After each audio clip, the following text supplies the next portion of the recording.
modelling is for me. Well, I enjoy. You like creating from a piece of an idea to make it work. Go on, go. I enjoy planning and thinking it all through, mapping it out in my mind. Might be while I'm walking along, sitting on the bog in the shower, and I'm pre-planning a model and the stages I'm going to go through with it. This can be something that's totally created from out of here. A complete freelance then. Yes, yes. That for me, that's been really creative, and also with layouts. I mean, there's been times I've gone to bed and I haven't been up to get off to sleep, so I thought, well, I'm going to plan this layout in my mind. I might be doing a layout plan for someone else. We've got to go into a tight space, and he wants this, and he wants this, and he wants the other thing. A lot of guys are no good at drawing up plans for layouts, but they know what they want. They want some tunnels and hills and stuff. And so I designed a lot of layouts for guys, and that's what I do. I like to think it all through. And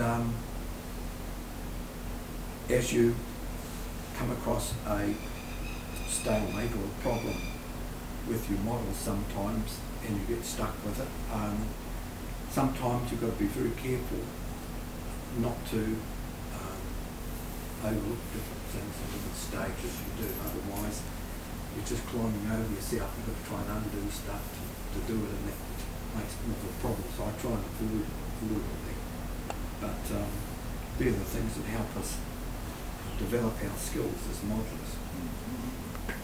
So I started out just on my own with a journal. I'll be at 80, I'm trying to think of the date, 84 or 3, something 83 I think I got my first journal. And for a number of years, 5 years, I kind of just did my own thing, but kind of guided by obviously a journal community. But it wasn't really until I kind of met up with others that it was really good, you know, and there's some pretty strange characters in the groups we meet. And no, I was trying not to look at you at all, Craig. I'm doing that, but I saw the eye twitch. But I mean, that's kind of the beauty of it too. You know, you sort of have to get along. You know, we run an Arthur's Pass weekend, and there's been some personality and different things you've got to work out as well. But people bring all sorts of different things to that group, and you just wouldn't want anything else really, because you just get exposed to a whole lot of different ways of thinking. And a good old yarn to Peter and Callan, you come away quite stimulated. You think, oh, I might start a new project, something like that. And there's a whole lot of variations. Like in our particular group, we've got, see this one, and this one all come from the same base model, which is under here somewhere. It's just your Davenport 040, which is a fairly sturdy thing. The gears are a bit wrenches on it, but that's kind of it there. That's what it starts life like. And so we sort of have a bit of a shot at creating a kind of a Bagnall type thing. We have a shot at creating a Drury version, and John's created a kind of a covered tram version, which he's used a commercial woodcut kit for. So I mean, all these kind of things, what stimulates us, I guess, is to use your own kind of flair in there. So I can absolutely relate to people in the shower and on the bog thinking through projects. So you start with a base and you try a whole lot of different techniques. So here we've got a bit of plastic on the go, a bit of metal work, we've got a whole lot of wee fiddly things happening, a bit of turning, and various kind of other bits. So we're not trying to make a toy town or anything, but it's actually, you know, ways to kind of put your own stamp on it to overcome the challenges and various things like that. So a lot of it's not expensive, and quite a bit of it's fairly crude. So the sorts of things that we get into, you know, they're quite a stimulation really. I don't really, maybe I should finish a few things. That would be quite good. So what are the impediments? What really stops us going ahead with the hobby? Can we think of things that you think, oh, I'll give that away? And some of you have walked away from stuff for a long time and come back for. What are the things that are hard to get over and you kind of give up? Energy. Energy. Yeah. Energy levels. And is that kind of you get home thinking you've got the evening but you just want to sit in a chair? Exactly. Yeah. Enthusiasm in the morning is not at 9 AM is not quite the Is it same 5 as. a.m., 5 p.m. Yeah. Well, the interesting thing is, as the night goes on, the enthusiasm starts returning because I've had a bit of a rest. So around about 10 p.m. I'm ready to go again. Ready to roll. But if I do that, It's You're the morning, closer, John. closer and closer to the alarm clock, aren't you? yeah, Those bloody exactly. blue light It's not bulbs. wise. You've got I don't have any. I'm glad you listened to No blue light bulb. That's right, you talked to Brent about reading. Screen on the laptop, maybe. Yeah. Yeah, no energy levels. There's a lot I of think demands is on the time, biggest isn't challenge. there? And particularly Yeah. young families and various things. Precisely. Granddad, we need you. That's right, exactly. And I mean, that's Have that right. morning plan.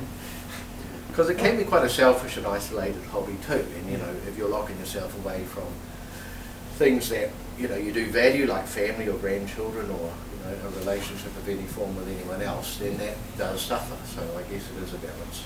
I was saying that. Just If you get the whole family involved, I was saying that it's important. I think that I know.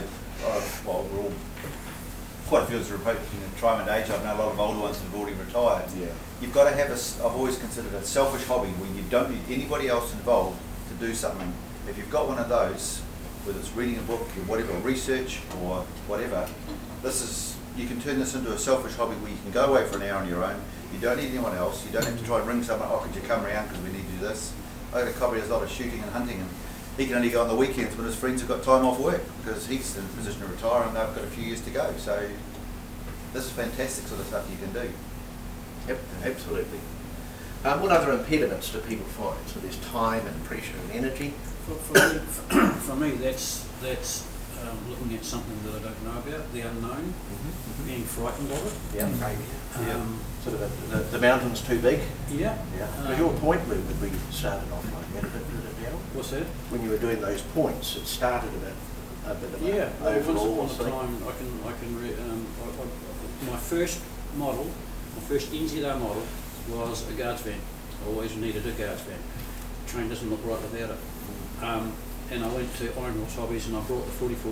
I wanted a 30 foot, but I ended up with a 44 foot. It was all resin, and so I glued it together, and there was some white metal parts on it as well, but I glued them. And someone said, "Oh, you should have soldered those." Really?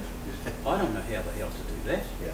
So I experimented, and all of a sudden, this is bloody easy. My next wagon was in LA. I'm soldering them together and feeling really good about it. And I can reiterate you with these things here. Like, I like. You could actually say that the unknown is a good, friendly thing to have. It's a good thing. It's a positive thing to have, because once you get into it and once you get over those things, you're away, you're laughing, and you feel happy about it. There's a real satisfaction, isn't there? Yes. You get that man. Yes, huge satisfaction of it, and just through being able to play with trains and so on and so forth, I've learned a lot of skills like CAD drawing, electronics, electricity, and so on and so forth. So, you know, I'm sort of, my brain is a little bit better off than what it was 5 or 10 years ago. Cool. That's awesome.